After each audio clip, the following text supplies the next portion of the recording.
Hello दोस्तों, आज हम प्रेजेंट कंटिन्यूअस टेंस को पढ़ेंगे।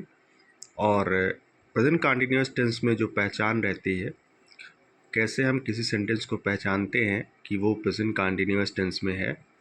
तो सेंटेंस में रहता है रहा है और रहे हैं और रही हैं। ये वर्ड जो है सेंटेंस के अंत में रहता है। जैसे हिंदी वाक्य के अंत में रहा है, रहे हैं और रही हैं आदि शब्द लगा होता है, तो वह प्रेजेंट कंटिन्यूअस टेंस होता है। और हर एक टेंस में आपको 3 सेंटेंस पढ़ने रहते हैं। फर्स्ट है आपका अफर्मेटिव सेंटेंस। तो ये जो है ये आपके पास अफर्मेटिव सेंटेंस है। और इसका रूल क्या कहता है कि सिंगुलर सब्जेक्ट अगर रहेगा, जैसे ही, शी, इट रहेगा, तो उसके बाद आप हेल्पिंग वर्ब इज लगाएंगे।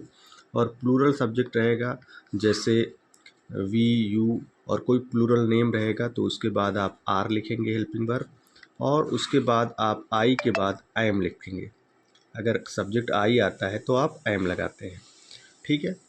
और रूल सेकंड में क्या है, सबसे पहले सब्जेक्ट लिखेंगे, उसके बाद हेल्पिंग वर्ब, वही इज एम आर, ठीक है, इज एम आर लिखेंगे, फिर वर्ब में आई एन जी ऐड करेंगे और अंत में ऑब्जेक्ट कर्म को लिखते हैं। जैसे आपके पास ये एग्जाम्पल है, मैं स्कूल जा रहा हूँ, तो सबसे पहले सब्जेक्ट को लिखिए मैं की इंग्लिश आई, उसके बाद हेल्पिंग वर्ब लिखिए एम, क्योंकि आई के साथ एम लगेगा। और उसके बाद जाना, वर्ब लिखा जाता है हेल्पिंग वर्ब के बाद, तो गो लिखेंगे, जाना की इंग्लिश होगा, और उसमें आई एन जी को ऐड कर देंगे, क्योंकि कंटिन्यूअस टेंस में आई एन जी को ऐड करा जाता है वर्ब में। उसके बाद ऑब्जेक्ट लिखेंगे टू स्कूल, ठीक। उसके बाद आपको दूसरा जो सेंटेंस पढ़ना रहेगा वो नेगेटिव सेंटेंस पढ़ना होता है। जैसे मैं स्कूल नहीं जा रहा हूँ, तो ये हो जाएगा I am not going to school. यहाँ पे सिर्फ नॉट आएगा। याद रखेंगे कि हेल्पिंग वर्ब के तुरंत बाद नॉट लिखेंगे, ठीक है। नेक्स्ट और लास्ट रहता है इंटरोगेटिव सेंटेंस।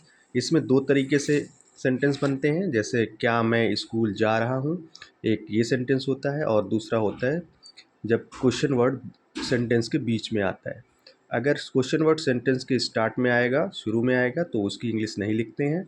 उसकी इंग्लिश जो है हेल्पिंग वर्ब के अकॉर्डिंग लिखते हैं। जैसे यहाँ पे मैं आया है, तो मैं के लिए हेल्पिंग वर्ब हम लोग यूज़ करते हैं एम, तो यहाँ पे एम का यूज़ करेंगे। और क्या के लिए एम का यूज़ करेंगे, उसके बाद मैं की इंग्लिश आई होगी।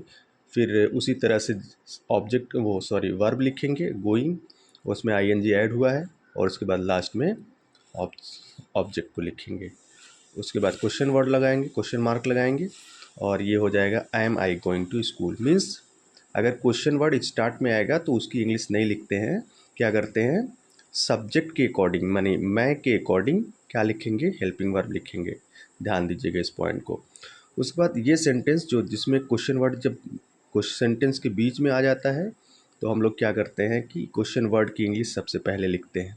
स्टार्ट में सबसे पहले क्वेश्चन वर्ड की इंग्लिश लिखेंगे, उसके बाद सेम यही पैटर्न को रिपीट कर देते हैं। जैसे हम लोगों ने यहाँ पे क्या लिखा है, हेल्पिंग वर्ब लिखा है, तो उसके बाद हम लोग हेल्पिंग वर्ब लिखेंगे, उसके बाद सब्जेक्ट लिखेंगे, वर्ब लिखेंगे, आई एन जी ऐड करेंगे वर्ब में, उसके बाद ऑब्जेक्ट लिखेंगे। तो सेम यही पैटर्न जो है हर सेंटेंस में फॉलो होता है। और ये जो है आपका प्रेजेंट कंटिन्यूअस टेंस कंप्लीट हुआ। Thank you.